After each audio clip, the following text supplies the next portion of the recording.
चले हो प्यारे कृष्ण कन्हाई, ठाड़ी रोए तेरी मैया लेके मुरली, वो ठाड़ी रोए तेरी मैया लेके मुरली, वो कूदे यमुना में कन्हैया लेके मुरली।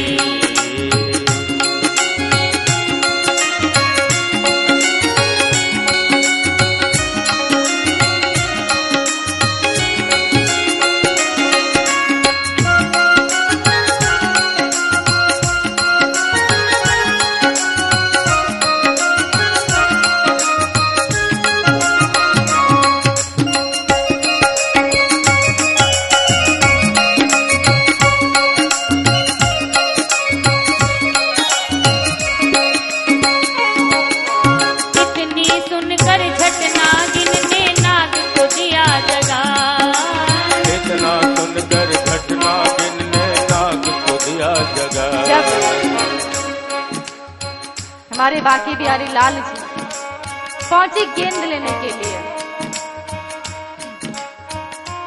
कालिया नाग से पहले सामना हुआ। कालिया नाग से गेंद मांगा प्रभु ने। कालिया नाग सोया हुआ, जब जगह देखा प्रभु को, कन्हैया जी की बात भी नहीं सुनी। कालिया नाग ने फुफकार मारने शुरू कर दिए। पहले तो बेचारे बाकी बिहारी लाल जी थोड़े से सांवले थे, इतना फुफकार मारा नाग ने कि पूरे के पूरे कन्हैया जी काले पड़ गए।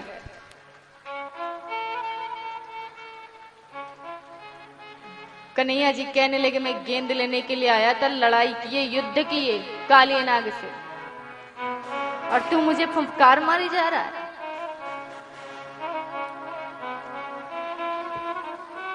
युद्ध करने के पश्चात कालिया नाग को इतना घायल किया प्रभु ने कि अब उसके प्राण निकलने वाले थे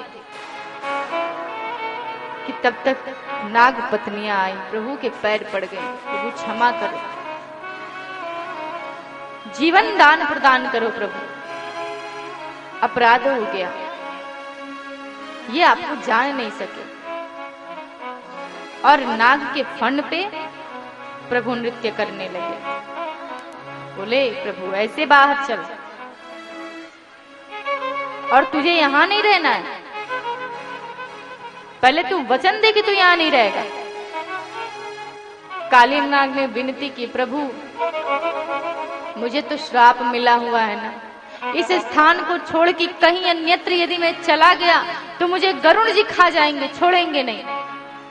तो प्रभु मैं कहां जाऊं? एक ये स्थान है जो गरुड़ को श्राप मिला है कि वो यहाँ यदि आ गए तो उनकी मृत्यु हो जाएगी, इसलिए वो यहाँ नहीं आते, और मुझे छिपने का एक यही शरण है, मैं कहां जाऊं? प्रभु ने कहा तू चिंता मत कर, अब गरुड़ भी तेरा कुछ नहीं बिगाड़ेगा। क्यों? कहा तेरे फण पे मेरे पैरों के निशान हैं, जब गरुड़ इस फण पे पैरों के निशान देखेगा ना तो तुझे प्रणाम करेगा हाथ जोड़ करके, क्योंकि तेरे फण पे अब मेरे निशान हो गए हैं। प्रभु के चरणों में 24 रेखाएं हैं, और प्रभु नृत्य करते हुए कालिया नाग पे यमुना नदी के ऊपर है। सारे ब्रजवासी मैया यशोदा विलाप कर रही थी। नंद बाबा ने क्या देखा कि तांडव गति मोंडन कर, तांडव गति मोंडन कर, चिलकत बनवारी, तांडव गति मोंडन पर, तांडव गति मोंडन पर, चिलकत बनवारी, तांडव गति मोंडन पर।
बांके बिहारी लाल की बोलिए, नाग नथिया भगवान की जय। यहाँ हमारे बांके बिहारी जी का नाम नाग नथिया पड़ा।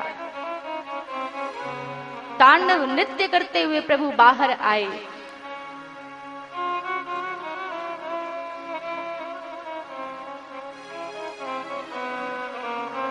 कालिए नाग के चले जाने से यमुना का जल पुनः स्वच्छ हो गया। सभी बड़े आनंदित हुए कि यमुना का जल पीने योग्य हो गया है।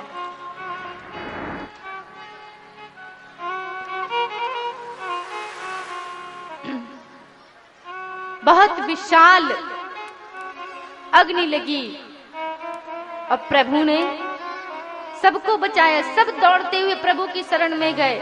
सब कहे प्रभु से, हाथ जोड़ के विनती की कि कृष्ण कृष्ण महाभाग त्वन्नाथं गोकुलं प्रभो त्रातुर्महर्षि देवान्नः कुपिताद भक्त वत्सलः। कहा, कृष्ण तुम्हारे भाग्य से हमारी रक्षा होती है। हम तो यही मानते हैं कि सबसे सौभाग्यशाली तुम हो, क्योंकि इतनी मुसीबतें आई लेकिन तुम्हारी वजह से हम बच गए। तुमने हमारी रक्षा की। इस भयानक अग्नि से तुम रक्षा करो हमारी।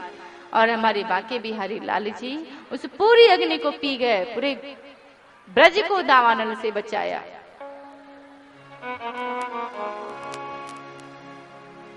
सभी गोपियां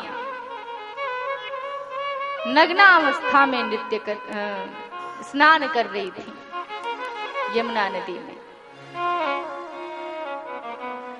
बांके बिहारी लाल जी कदम के डाल पे बैठे सबके वस्त्रों को चुरा लिए। स्नान के पश्चात जब वो वस्त्र ढूंढने लगी इधर उधर, देखा तो वस्त्र ही नहीं है। ऊपर देखा बांके बिहारी लाल जी बैठे हुए हैं वस्त्रों को लेकर के कदम्ब की डाल पे। सारी गोपियां कहने लगी, कन्हैया ऐसा क्यों करते हो, हमारे वस्त्र हमें लौटा दो। कन्हैया कहते हैं, नहीं लौटाऊंगा। कहा क्यों? कहा पहले तुम वचन दो कि आज के बाद से नग्ना अवस्था में स्नान नहीं करोगी। सभी ने हाथ जोड़ के कन्हैया से कहा, कन्हैया जैसा तुम चाहते हो वैसा होगा, आज के बाद हम कभी ऐसे स्नान नहीं करेंगे। कन्हैया ने सबके वस्त्र लौटाए।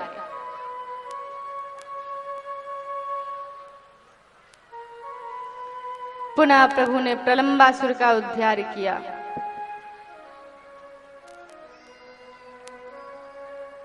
यज्ञ पत्नियों पे भगवान ने कृपा की। भगवान श्री कृष्ण अपने मित्रों के साथ गए खेलने के लिए।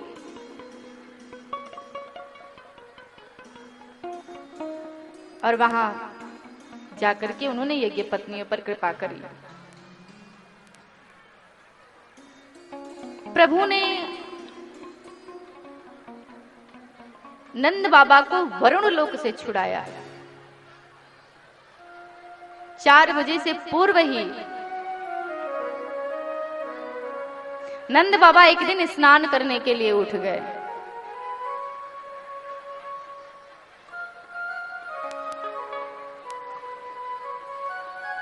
चार बजे से पूर्व जब स्नान करने उठ गए तो उनको वरुण उठा ले गए अपने वरुण लोक में। क्यों? क्योंकि 4 बजे के पहले ब्रह्म मुहूर्त नहीं होता है, राक्षसी वेला होती है। 4 बजे के बाद का समय ब्रह्म मुहूर्त का समय बताया गया, 4 बजे से 6 बजे के बीच का समय।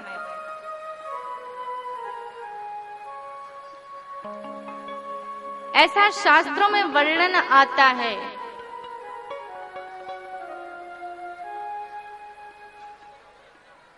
कि रात को 11 बजे के बाद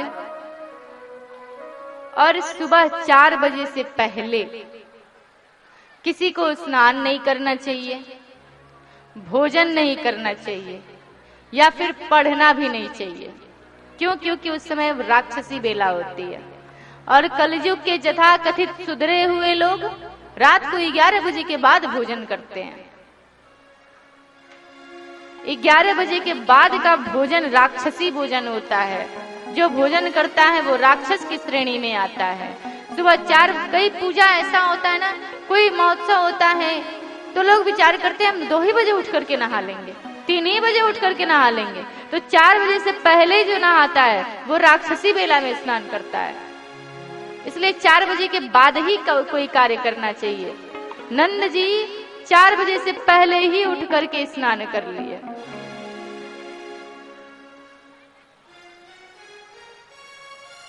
जय हो। और वरुण लोक को चले गए, वरुण उठा ले गए। भगवान श्री कृष्ण गए, वरुण देवता को प्रणाम किया। नंद बाबा को वहां से छुड़ा करके प्रभु लेकर के आए।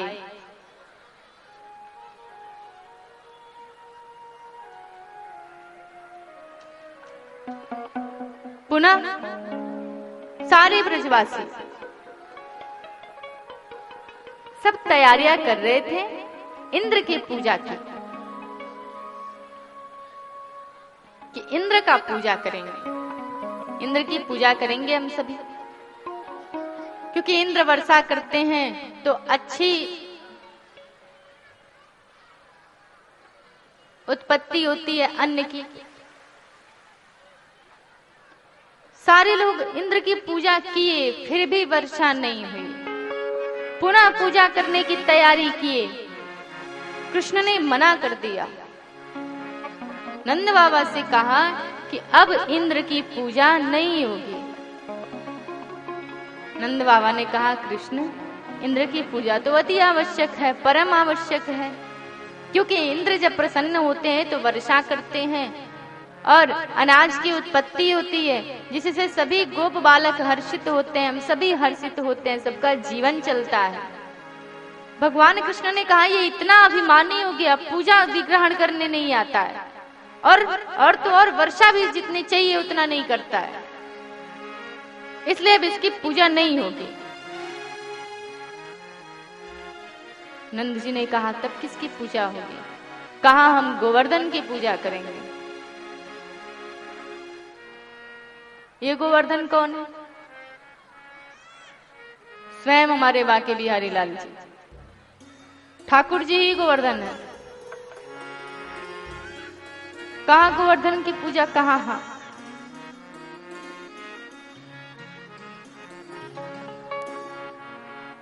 गोवर्धन की पूजा जैसे शुरू हुई, इंद्र ने देखा मेरे रहते गोवर्धन की पूजा, बड़ा क्रोधित हुआ।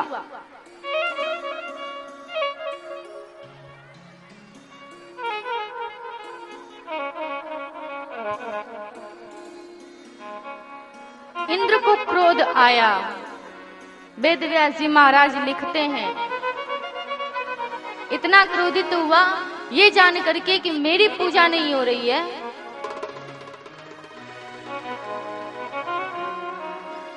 ये गोवर्धन कौन आ गया। तुरंत सांवर्तक नाम गढ़ को बुलाया और आदेश दिया। वेद व्यास जी महाराज लिखते हैं कि गणम सांवर्तकम नाम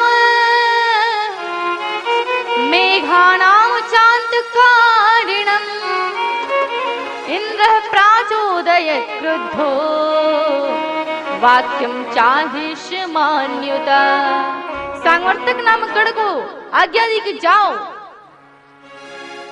जिसके बाहों में इतनी शक्ति है, इतना प्रचंड शक्ति है कि एक बार चाहे तो सांवर्तक नाम का गढ़ प्रलय कर दे बारिश से। उस सांवर्तक नाम गढ़ को इंद्र ने आज्ञा दी कि जाओ और ब्रज को डुबा दो, प्रलय ला दो वहां पे। सांवर्तक नाम का गढ़ आ जाता है ब्रज को डुबोने के लिए। और प्रभु देखे कितनी विशाल बारिश, घनघोर बारिश, सब दौड़े दौड़े आए प्रभु की शरण में। कृष्ण तुम्हारे कहने से हमने गोवर्धन की पूजा शुरू करी, अब ये क्या है? कृष्ण ने कहा चिंता न करो, हम है ना। 7 कोस का गिरिराज पर्वत, 7 कोस का वो गोवर्धन उठाए प्रभु तो नाम पड़ा, लेकिन उतना विशाल पर्वत प्रभु ने कहा हम इसे उठाएंगे, इसके नीचे सभी विश्राम करना, चिंता नहीं करो।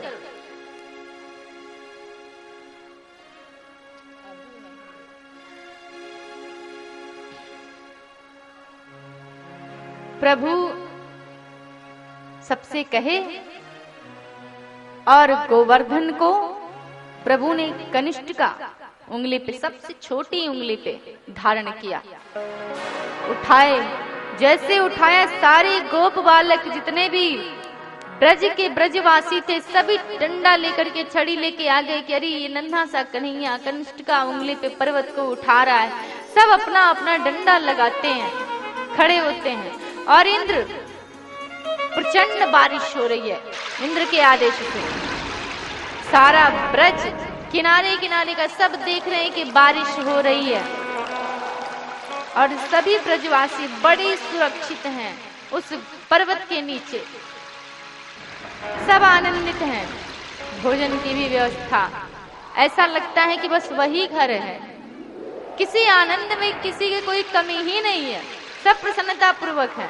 सब कृष्ण से कहते हैं कृष्ण यदि थक गए हो तो थोड़ा सा आराम कर लो, हम अपनी छड़ी लगा लेते हैं। कृष्ण कहते हैं अच्छा आराम कर लो, कहा हाँ कर लो। कन्हैया ने थोड़ी सी उंगली ढीली की, ये चर्र मर्र सबके डंडे टूट गए। सबने कहा नहीं नहीं नहीं नहीं, रोके रहे रोके रहे रोके रहे। कहा क्यों आराम नहीं करूं? सबने कहा नहीं नहीं, तुझे आराम करने की कोई आवश्यकता नहीं है। अरे इतनी जल्दी थक गया? सभी पूछते हैं कन्हैया से, कन्हैया तू इतना भारी पर्वत उठाया कैसे है? कन्हैया कहते हैं हमने थोड़ी उठाया है, हमारा बल थोड़े। कहा फिर? तो कहा कि कछु माखन को बल बढ़ियो, कछु माखन को बल बढ़ियो, कछु गोपन करी सहाय, श्री राधे जो की कृपा सो, मैंने गिरिवर लियो उठाए। कहा कुछ तो माखन का बल है, ये ब्रज की गोपियां मुझे इतना माखन खिलाएं, मैया ने मुझे 9 लाख गायों का माखन खिलाया है, उसका बल है। और कुछ गोपन करी सहाय, कुछ तुम लोगों ने सहायता कर दी। कहा हम लोगों ने क्या सहायता करी? कहा तुम लोग जब से पर्वत उठाया हूँ एकटक मुझे देखते जा रहे हो, तो सबकी शक्ति मेरे साथ जुड़ी हुई है। सब कहते ओ तभी तो हम विचार करें आजकल हमारी शक्ति चली कहाँ गई। कहते हाँ कुछ गोपन करी सहाय, तुम लोग सहायता किए इसलिए। और तीसरा राधे जी की कृपा से, कुछ कृपा राधा रानी ने कर दी मुझ पे, इसलिए मैंने गोवर्धन लियो उठाए, मैंने गिरिवर लियो उठाए, इसलिए मैंने गिरिवर को उठा लिया। सभी बड़े आनंदित होते हैं, हाँ हाँ हम ही में बल है। हम भी सोचे कन्हैया में इतना बल कहाँ से आ सकता है, कोई मानता ही नहीं कि कन्हैया ईश्वर है। इधर सांगवर्तक नाम गढ़ को इंद्र ने बुलाया। सांगवर्तक नाम गढ़ ने कहा प्रभु मैं आने ही वाला था। कहा क्यों? अरे इतने दिनों तक क्या कर रहे थे? अब तक तो प्रलय आ गया होगा, ब्रज डूब गया होगा। सांगवर्तक गढ़ ने कहा काहे का प्रलय, वहां तो धूल उड़ रही है। कहा धूल उड़ रही है? कहा मेरे बाहों में जितना भी बल था मैंने पूरा बल लगा दिया ब्रज में प्रलय लाने के लिए, लेकिन वहां तो सभी बड़े आनंदित हैं, अभी भी धूल उड़ रही है। इंद्र ने कहा अच्छा चल के देखे तो सही। आया इंद्र, देखा, अभिमान नष्ट हो गया। भगवान श्री कृष्ण के चरण पर विनती की, क्षमा याचना की, प्रभु क्षमा कर दो, अपराध हो गया हमसे। कृपालु प्रभु ने क्षमा प्रदान किया इंद्र को। तत्पश्चात गोवर्धन की पूजा शुरू हुई। याद रखिएगा, ये गोवर्धन ये भी 7 कोस में है। परीक्षित को श्राप मिला 7 दिन का, दिन भी होते हैं 7, प्रभु की उम्र भी है 7, शरीर में ग्रंथियां होती हैं वो भी 7,